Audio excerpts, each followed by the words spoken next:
Hello everybody, today we're going to be talking about DNA mutations and how this might affect transcription and translation.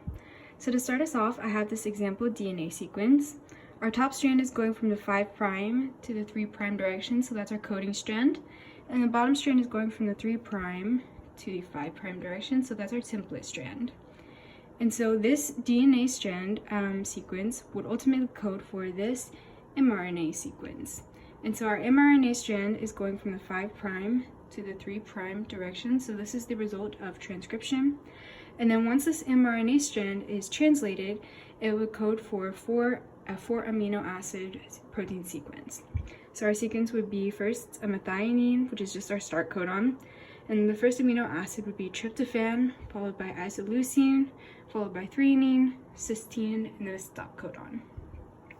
So what would happen if we were to introduce a point mutation into the DNA coding strand, which means just changing one base? So the first example I have is if we were to change a C to a T in the third codon in the DNA coding strand. So this would be a transition because we're going from a pyrimidine to a pyrimidine. We're staying within the same.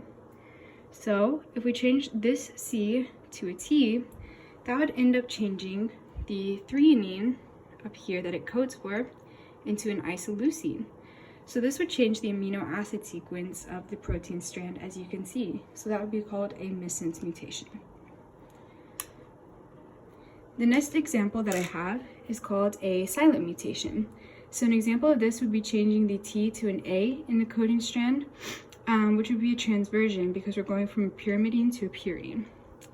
So changing this T to an A, that would end up still coding for threonine. So the amino acid sequence would stay the same and it would be a silent mutation. The next example I have is called a nonsense mutation. And an example of this would be changing the G to an A in the coding strand at the beginning. And this would be a transition because we're going from a purine to a purine. So right here, if we change this G to an A, then that would change this tryptophan to a stop codon, which would end translation right here and just stop the amino acid strand. So that would be a nonsense mutation. And then the last example I have is called a read-through mutation. So this would be changing an A to a G, which is a transition at the very end of the coding sequence, like that. And then this would change the stop codon to a tryptophan. So transcription would continue past this point, and so would translation, and there would be a longer amino acid sequence. Here are my references. Thank you for watching.